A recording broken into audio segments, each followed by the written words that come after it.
Eh bien, donc moi je fais partie d'Attaque et nous faisons une action là comme depuis quelque temps sur le problème de l'évasion fiscale. Donc là on a ciblé McDo.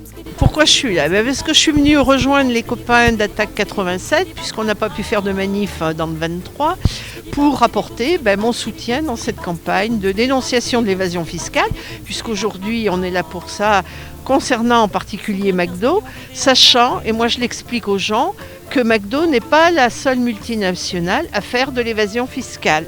McDonald's fait partie des grandes multinationales, parmi d'autres, BNP, Total, Amazon, toutes les GAFAM qui pratiquent l'évasion fiscale. C'est une action commune, Attaque 87 et Attaque 23. Le principe d'Attaque, c'est de s'attaquer à l'évasion fiscale tout le temps.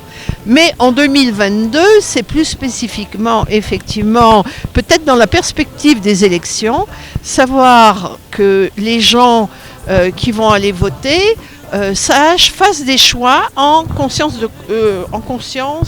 et en connaissance de cause. Voilà, pardon, c'est ce que je voulais dire. Actuellement, Attaque est en train de monter un observatoire de la justice fiscale et l'évasion fiscale est une des problématiques de cette justice fiscale aussi. Les vrais sujets, c'est l'enrichissement du capital, où on a un Bernard Arnault qui gagne en une seconde ce qu'on ne gagnera jamais dans notre vie, et en plus qui pratique l'évasion fiscale et donc qui ne participe pas à sa juste part à la vie citoyenne dans le pays. Les premiers qui ne payent pas leurs impôts sont les premiers à vivre d'argent public. Qu'est-ce qu'on peut faire en fait pour lutter contre l'évasion fiscale ? Ah ben là, il faudrait déjà qu'il y ait une pression au niveau des citoyens, la connaissance de cette problématique et au vu des présidentielles, peut-être réfléchir à quels sont les partis qui militent contre l'évasion fiscale. Et au-delà de ça, c'est bien sûr une question mondiale. Donc nous, individuellement, c'est informer les gens là-dessus. Et ensuite, c'est agir en conséquence pour changer les politiques.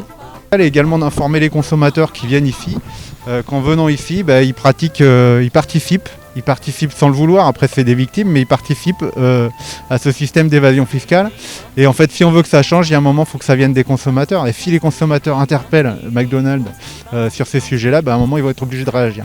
Mais ce qui est important, et on s'en aperçoit quand on discute avec eux, c'est de les sensibiliser à la politique justement financière de McDo. Parce que les gens, pour beaucoup de ceux avec lesquels j'ai discuté, me disent « mais nous, on ne savait pas ça. Jamais personne n'en parle. » Voilà. Et aujourd'hui, on en a parlé. Alors McDonald's essaye de verdir son image, d'ailleurs ils ont changé le logo, alors ici on le voit pas mais les logos souvent avant ils étaient plus rouges et maintenant ça devient vert, donc ça c'est à la tendance, toutes les grandes entreprises le font, c'est pas pour autant que derrière c'est bien. McDonald's est un employeur et notamment permet aux plus précaires de trouver un travail, alors ça peut être bien, sauf qu'en attendant, les premières victimes de cette évasion fiscale, c'est également les salariés de McDonald's qui ne profitent pas en fait de la richesse produite par leur travail. On voit en plus aujourd'hui qu'on a un président sortant qui ne s'est pas encore déclaré candidat pour le futur. Mais il n'est pas candidat, mais il a un programme et en tout cas il commence à faire des annonces. Dans ces annonces, il va s'attaquer à la retraite, au financement des universités. Et ici, on peut le voir. Il y a 15 ans, 20 ans, l'université, c'était des frais d'inscription qui s'élevaient à quelques centaines d'euros, ce qui est peut-être déjà cher pour certains, mais qui n'allait pas au-delà. Aujourd'hui, le programme d'Emmanuel Macron, c'est de faire devenir l'université payante, donc choisir des élites qui pourront faire des études. Donc oui, McDonald's rentre dans ce système-là, et McDonald's permettra aux étudiants de se payer leurs études. Sauf que le sujet, c'est pas celui-là, c'est que si tout le monde paye ses impôts, l'université reste gratuite, et du coup, l'étudiant, il n'a pas besoin de travailler 20 ou 30 heures par semaine chez McDonald's pour payer ses études. J'imagine bien que des partis de droite ça ne me gêne pas parce que personnellement ils sont aussi dans ces systèmes-là, quoi. Là, moi je pensais à il y a un Zemmour là qui est pas mal aidé par son action là, Monsieur Bolloré. Monsieur Bolloré, vous savez là, il détient plein de titres de la presse écrite. Moi, je pense que lui, il doit s'arranger avec tout ça, quoi. Non ? Je sais pas. Moi non plus. Mais je sais pas, j'ai des doutes. C'est comme ça, on a des doutes. En fait, t'es complotiste. Ah oui.